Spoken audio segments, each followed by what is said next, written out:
When Sarah married Jack, she imagined their future as a small, cozy fairy tale, a house in the suburbs, children's laughter in the yard, and evenings in the kitchen with the aroma of her home baking. They both had big dreams, but time arranged things a little differently. Their marriage lasted 4 years. They were a good couple. Jack was a tall and confident man who worked for a large corporation and often traveled on business trips. Sarah is a fragile and creative woman who decided to leave her job as an office manager and do what she loved most, baking. Her cakes, muffins, and scones became popular with local restaurants, who were ordering weekly. But their shared home began to seem too quiet. Every morning, Jack would wake up early, make himself some coffee, and quickly disappear out the door, leaving only the faint scent of his perfume in the air. Sarah escorted him out of his sleep when she heard the sound of a car pulling away from their house. Then she went to the kitchen to knead the dough. It was her lifeline, a distraction from the thoughts that had been haunting her every night lately. They failed to have children. They didn't talk about it often, but the silence on the subject grew louder and louder. Jack would usually brush it off. "We still have time, Sarah. We're still young." But it seemed to her that every year this phrase became less and less true. One day, Sarah received a large order from a new restaurant in town. The owner wanted 30 cakes for the opening of his establishment. It was a challenge for her. She worked almost around the clock, filling the house with the smell of vanilla, caramel, and chocolate. She liked to see the result of her work, but this house still seemed empty to her. Jack returned home only a week after opening the restaurant. He always brought back gifts from his travels, this time earrings with small stones, which Sarah wore just so as not to offend him. She knew he was trying, but each time these attempts seemed more formal to her. "How was the restaurant? Did they like yours?" he asked at dinner, staring intently at the plate with her pasta. "Yes, they said it was their highlight," Sarah answered without looking up. "Well, I told you that you are talented." Silence. "Jack," she finally began, "don't you feel we're just living as neighbors? I hardly see you." Jack hesitated, sensing the tension in her words. "We both work hard. I do it for us. Don't you understand that?" "For us? And where am I in all this? I'm alone in this house all the time." Sarah got up from the table, leaving her plate untouched. Jack sat there, unable to find the words to ease the tension. That evening, she fell asleep with a heavy heart, and he sat for a long time in the living room, watching the flickering of the television. A few days later, Jack had to go on a business trip again. Before leaving, he stood at the door for a long time, as if daring to say something. But in the end, he limited himself to the usual. "I'll be back soon." Sarah just nodded, closing the door behind him. She didn't know if she could wait for changes in their lives or if she would have to do something herself. But something inside her told her that the silence that filled their home might soon be broken, and not necessarily by what she so longed for. The next morning, Sarah decided she needed a change of scenery. Her feelings of loneliness had intensified after yesterday's conversation with Jack, and she was thinking of going to the park or just walking around the city to clear her head. She had already put on her coat when there was an unexpected knock on the door. Sarah was surprised. Who could come so early? Opening the door, she saw a familiar face on the threshold. It was Matt, her old acquaintance, the owner of a small coffee shop on the next street. He often ordered pastries from her, and always seemed to find an excuse to leave her a few kind words. "Hello, Sarah," he exclaimed, holding a large package. "I need your help. I need 100 cakes for an important event tomorrow. I know it's last minute, but you won't refuse, will you?" Sarah smiled. Matt was always jovial and a little pushy, but his optimism was contagious. 100? Matt, are you out of your mind? I can't do it alone." "I thought about it," he said, opening his package. "I brought everything I needed, ingredients, forms, even my energy. If necessary, I will mix, knead, chop, whatever you say." Sarah looked at him suspiciously. "Have you ever held a mixer in your hands?" "Don't worry, I'm a quick learner." She couldn't help but laugh. This morning was already starting better than all the last days. In a few minutes, Matt was standing in the kitchen wearing her apron, looking slightly funny but extremely serious. Sarah organized the workflow. He had to mix the ingredients, and she shaped and put the dough in the oven. Matt kept cracking jokes to lighten the mood. You know, Sarah, I was watching a cooking show yesterday. If anything, we have a backup plan. We'll present it all as modern art, even if something goes wrong. Matt, if you try mixing the dough with a spoon instead of a mixer again, it will definitely be an art, Sarah joked, giving him a suspicious look. They worked until late in the evening. Matt was not so hopeless anymore. Sarah was surprised at how easy it was for her to communicate with him. His energy filled her kitchen, which until now she had considered a silent witness to her loneliness. You know, Sarah, you're doing an amazing job. You have talent, and it shows even to me, a person who can barely tell salt from sugar, said Matt, removing the finished cakes from the pan. Sarah felt warm from his words. She had not heard sincere compliments that came from the heart for a long time. When the last cake was ready, it was almost midnight. Together, they put everything in boxes and sat down to rest in the kitchen. Matt set a cup of coffee in front of her that he had made using her coffee maker. "Thank you, Sarah. I couldn't have done it without you," he said. You did more than you could. I don't even know how you stayed so cheerful after all this chaos, she replied, laughing. Matt turned a little serious. "Sarah, you know I'm always here if you need help. Not just with the cakes, just remember that." She did not know what to answer. There was more to his words than just friendly support. When Matt left, Sarah stood by the door for a long time, looking up at the night sky. Her heart was full of mixed feelings. She couldn't understand why his presence caused such warmth.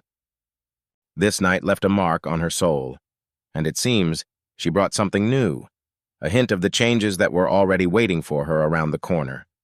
One day, Sarah was busy with her usual tasks in the kitchen, kneading the dough for muffins, when suddenly the phone rang. She quickly wiped her hands on her apron and picked up the phone. "Hello, is this Sarah?" The man's voice sounded low and confident. "Yes, it's me," she answered, trying to remember if he knew her. "My name is Alex. You were recommended to me as an excellent confectioner. I recently opened my restaurant and I really need help with baking. They said that you have golden hands." Sarah couldn't help but smile. It is nice to hear such words, even if they are from a stranger. "Thank you, Alex. I am glad that someone appreciates my work. What exactly do you need?" To begin with, assorted cakes, something light and sophisticated that would go well with coffee or tea. About 50, 60 servings.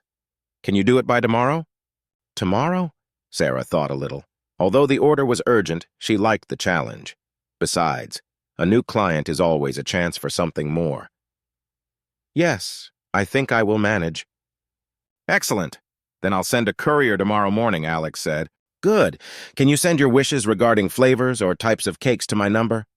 "I'm already sending it. Thanks again, Sarah. I am waiting for our first joint project." When the conversation ended, Sarah felt a familiar feeling of excitement. Each new client meant not only an opportunity to prove yourself, but also a chance for development. Sarah quickly got down to planning.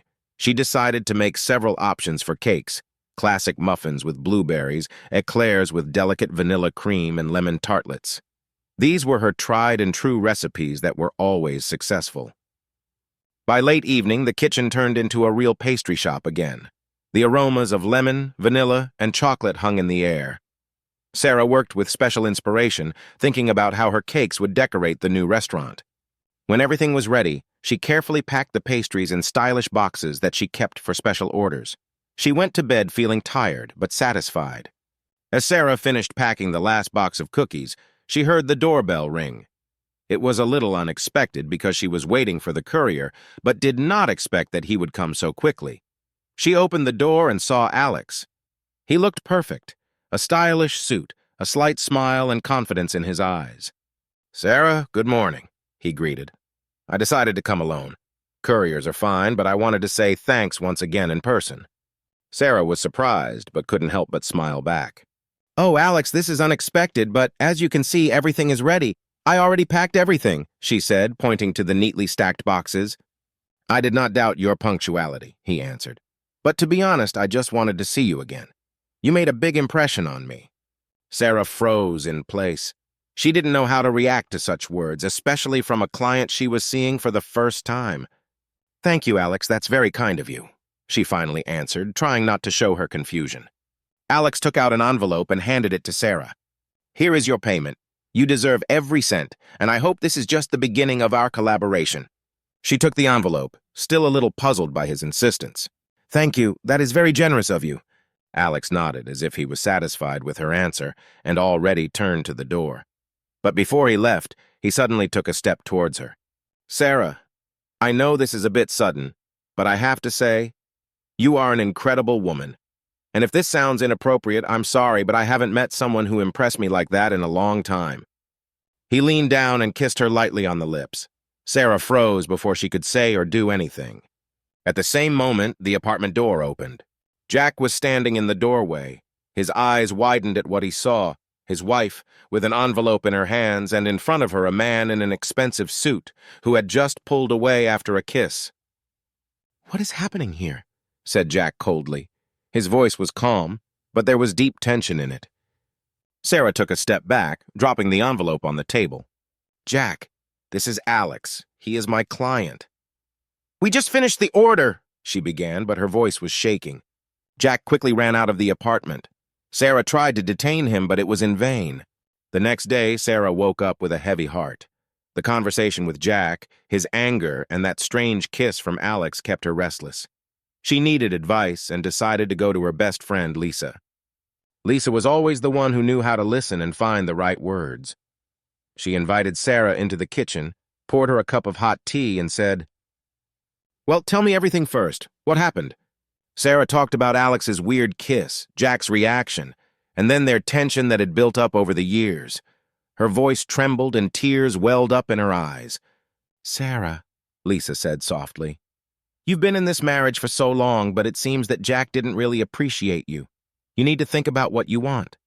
Sarah wiped her eyes and answered uncertainly, "I don't know, Liza. I feel like I've lost myself." Lisa hugged her. "Let's go for a walk. Fresh air will help you clear your mind." They went out to the park that spread not far from Lisa's house. Autumn turned the trees golden, and a light breeze carried the scent of the leaves. Sarah felt a little better. After walking a few paths, they found themselves near a bench where two men were sitting. Sarah stopped, recognizing them. It was Jack and Alex. Her heart sank when she heard their laughter. They spoke loud enough for her to make out every word. "Well, how do you like this comedy?" said Jack, laughing. "Can you imagine how I lived with her for 4 whole years? She is so naive that she doesn't even notice how I use her." Alex smiled and added, "And how easily she believed that she liked me. A few compliments were enough, and she is already ready to trust." Sarah froze. Her breathing became heavy, and her heart pounded so loudly it seemed as if everyone around her could hear it. She came closer, and both men, engrossed in their joke, didn't even notice her. "Are you serious?" she said sharply. Jack and Alex shuddered as they saw her in front of them. "Sarah, it's not what you think," Jack began, trying to insert the usual refrain. But she didn't listen anymore. Her hand came up, and before he could say anything, she swung and hit him across the face. "It's for all these years that I spent on you." Her voice trembled with pain and indignation. She turned to Alex. "And you? I had no idea it was possible to be so short." There were tears in her eyes, but she did not want to show her weakness. Sarah turned sharply and ran out of the park, leaving them sitting there in utter confusion. Sarah ran through the park, barely holding back tears. Her world was turned upside down in a matter of minutes. Jack, her husband, whom she loved and endured for so many years, and Alex, the man she trusted, turned against her. Everything seemed so fake that she wanted to hide from the world. On one of the paths, she bumped into Matt, who was strolling through the park with a cup of coffee in his hand. "Sarah, what happened?" he asked, seeing her tearful face. Sarah stopped and, shaking her head, wiped away her tears. "Matt, I can't right now. I just can't," she answered, her voice trembling. Matt gently took her hand. "Sarah, wait. Something happened. And you don't have to deal with it alone. Let's go to my place. Let's drink tea and talk. I just want to help." Sarah hesitated for a moment, but his voice and warm look convinced her. She nodded, not having the strength to argue anymore. Matt invited her to his cozy apartment. She sat down on the couch, still trying to calm down. Matt placed a cup of tea in front of her, but when he saw her condition, he took out a bottle of wine. "I don't think tea will help now," he said with a slight smile. Sarah smiled sadly in return. "You always know how to cheer up." They talked for hours. Sarah told Matt everything, about the years they had been married, about Jack's indifference, about Alex, and how it hurt her to know that she had become the object of ridicule. Matt listened carefully without interrupting. As they finished their wine, Matt suddenly put a hand on her shoulder. "Sarah, I wanted to tell you for a long time. You are not just a friend to me. I know this is not the best time, but I love you, always loved. I saw how you suffered, how you tried to be strong, and it only made me admire you even more." Sarah looked at him, surprised and confused. His words were unexpected, but at the same time so sincere that she could not ignore them. Matt leaned closer and their lips met. When their lips connected, it was like an explosion. This kiss had everything: passion, repressed desire, and years of unspoken feelings. Matt pulled her closer, feeling her heart beat as fast as his. Their bodies merged into one, as if each of them had found what they had been looking for so long. Matt gently but firmly lifted Sarah into his arms, and she responded by wrapping her arms around his neck. Their kisses became deeper, more passionate, and each new touch ignited the fire between them. He carried her into the bedroom, carefully placing her on the bed. The room was semi-dark, and only the moonlight penetrated through the curtains, emphasizing the delicacy of her silhouette. Sarah was shaking, but it wasn't from fear but from anticipation. Matt leaned over her, trailing his lips down her neck, leaving a hot trail. His hands slowly slid down her body, undoing the buttons on her blouse. Each of his touches made her breathe faster and her heart beat faster. "You're incredible," he whispered, looking into her eyes before kissing her again. His lips explored every inch of her skin, moving lower and lower. Sarah couldn't hold back a small moan as she felt a wave of pleasure wash over her head. She pulled him closer, her hands sliding under his shirt, feeling the hot skin and strong muscles. Their movements became more determined, as if they could no longer hold back their desires. Matt carefully removed her clothes, leaving her body bare in front of him. He paused for a moment, looking at her as if admiring a true work of art. "You're beautiful," he said before leaning down and pressing his lips against hers again. Sarah responded with equal passion. She felt her body respond to his every touch, every movement. Their bodies intertwined, and everything around them disappeared. Time seemed to stand still, leaving just the two of them in this intimate, passionate moment. Matt was gentle but persistent, his touch stoking a fire in her soul. He knew how to make this moment unforgettable, how to give her feelings she hadn't felt in a long time. Sarah felt alive, wanted and loved, forgetting for a moment about all the problems. When they finally reached the peak of their passion, their bodies froze in unison, and a wave of pleasure washed over them both. Sarah was breathing hard as she lay next to Matt, feeling his arm around her shoulders. Her head rested on his chest, and she could hear his heart beating fast. This night was special for them. She brought Sarah a warmth she hadn't felt in a long time, and made her forget her pain, if only for a few hours. But at dawn, waking up in Matt's bed, Sarah realized that she had made a mistake. A sense of guilt and confusion filled her soul again. She quietly got up, dressed, and went to the door and went home. When Sarah returned home, she felt devastated. Her heart was broken, and she didn't know how to pull herself together after everything that had happened. But when she crossed the threshold of their house, Jack was waiting for her. He was sitting on the sofa, and his face was full of remorse and worry. "Sarah, I need to talk to you," he began, rising to meet her. Sarah stopped in the doorway, looking at him coldly. "I don't want to hear another excuse, Jack." "It's not what you think," he said quickly. "What you heard. We were just joking. It was stupid, I didn't think. But I love you, Sarah. You are all that I have in my life." He moved closer, trying to touch her hand, but she pulled back. "Were you joking? Jack, you laughed at me with another man who tried to take advantage of my trust. How could you?" Jack sighed, his gaze filled with pain. "I know, I was an idiot. I said these things because I wanted to vent my anger. I saw how we were moving away from each other, and it scared me. Sarah, please give me a chance to make things right." Sarah was silent. She didn't know if she could trust him again. But inside, she still loved Jack. Those 4 years were not easy, but they were also full of moments that she cherished. "This is the last time, Jack," she said after a long pause. "If you betray my trust even once again, everything will be over between us." Jack nodded as if realizing how fragile their future together had become. After that evening, they started working on their relationship. Jack tried to spend more time at home, trying to correct his mistakes. He supported Sarah in her work, helped with orders, and even suggested new ideas for her baking. Sarah could see the effort, and although the pain of his actions hadn't gone away, she could sense that he was actually trying to change. Life was returning to its usual rhythm. Sarah even began to believe that they could start over. But after a month, Sarah began to notice that something was wrong with her. Her well-being was changing. She felt weak, had morning sickness, and smells that had once been pleasant now seemed intolerable. At first, she chalked it up to fatigue or stress, but later realized she had to check her assumptions. She bought a pregnancy test, and it showed 2 clear lines. Sarah sat on the edge of the bed, not knowing what to do. Her head was spinning with thoughts. How would this change their lives? What will Jack say? When he got home, she gathered all her courage to tell him. "Jack, I'm pregnant," she said, looking him straight in the eye. An expression of surprise appeared on his face, which gradually changed to a smile. "Are you serious? Will we be parents?" Jack immediately feigned genuine joy. His face lit up with a smile, and he ran to her, hugging her as if the news was the best thing in his life. But he had a strange laugh that Sarah could not understand. "I knew for a long time that I could not have children, but I kept it a secret. Now this news has become for me the perfect proof that you betrayed me." Sarah looked up at him, a little surprised at his change of mood. "What do you mean?" Jack put his wine glass down and crossed his arms on the table.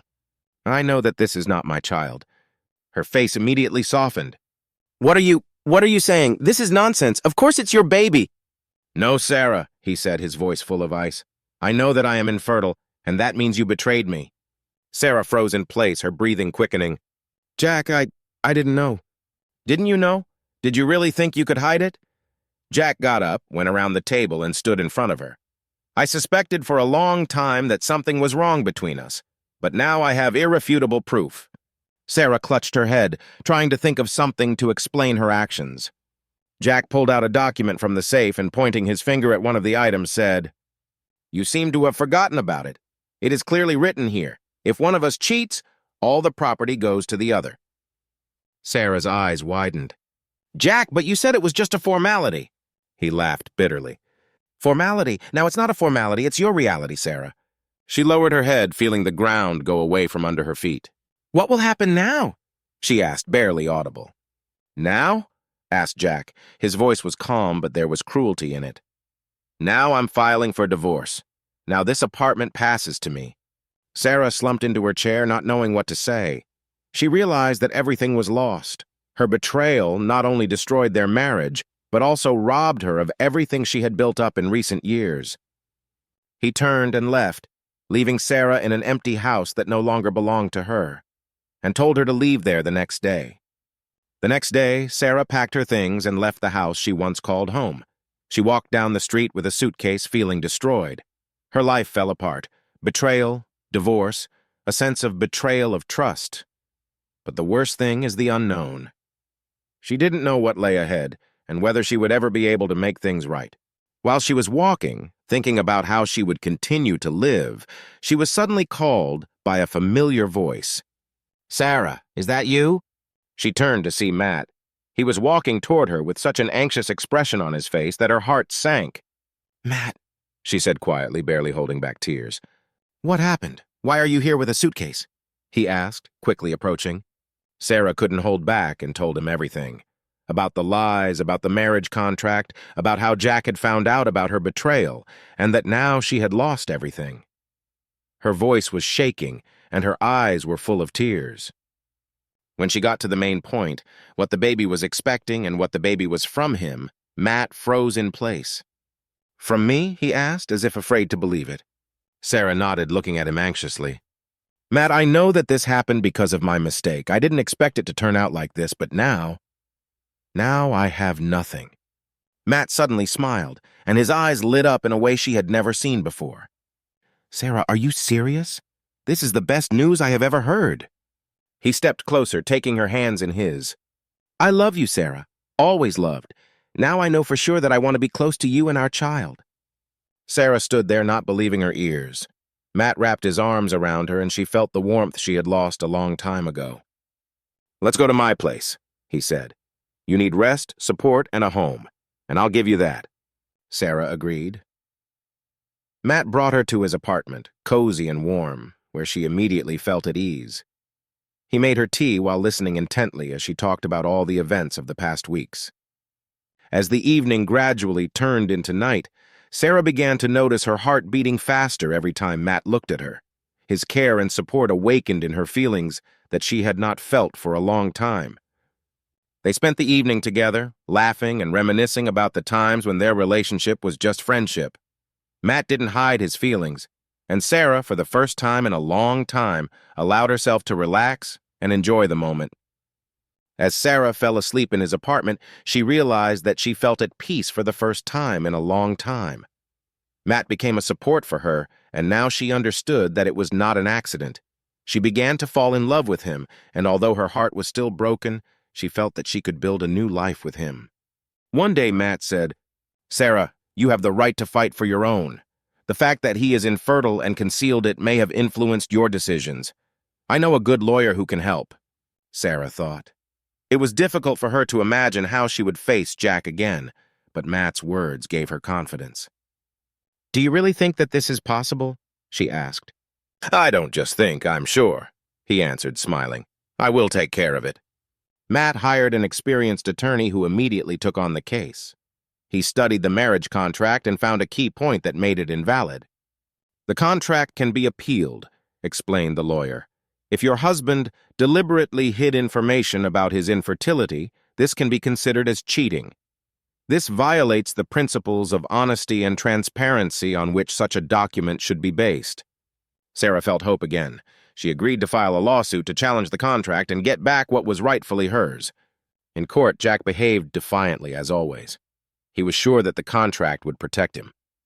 "Your Honor," said his lawyer, "my client signed this contract voluntarily. She agreed to his terms." However, Sarah's lawyer made a strong case. "My client signed the contract without knowing about important information, about her husband's infertility. This is a significant factor that would influence her decision regarding this contract and the marriage itself. Therefore, this contract can be voided due to fraud." The judge listened carefully to both sides and, after several weeks of consideration of the case, issued a decision. The contract was declared invalid due to violation of the principles of honesty in marital relations. All property that belonged to Sarah before the marriage is returned to her. When Sarah received the court's decision, she could not hold back tears of joy. Her apartment, which she thought was lost, was now hers again.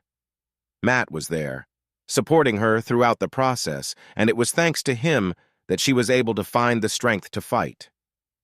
"I don't know how to thank you, Matt," she said, hugging him. "You don't owe me anything," he answered, smiling. "Now you can start your life again, and I'm glad I could help." Sarah returned to her apartment, but now her life was completely different. She no longer felt alone. Matt had become a part of her world, and now she knew she could rely on him. Their relationship grew stronger, and Sarah, looking back at her rebuilt life, realized that even after the darkest moments, there is light to be found. She waited for her child with new hope and faith that a happy future awaits her. When their child was born, a little girl with tiny hands and warm eyes, Matt could not hide his joy. He became the most caring father, giving all his love and attention to both his daughter and Sarah. Sarah looked at their new family and felt like she had finally found her place. The past no longer held her. She learned to fight for herself, to appreciate those who were close to her, and to love again. Their life was not perfect, but it was real, full of love, support, and new dreams.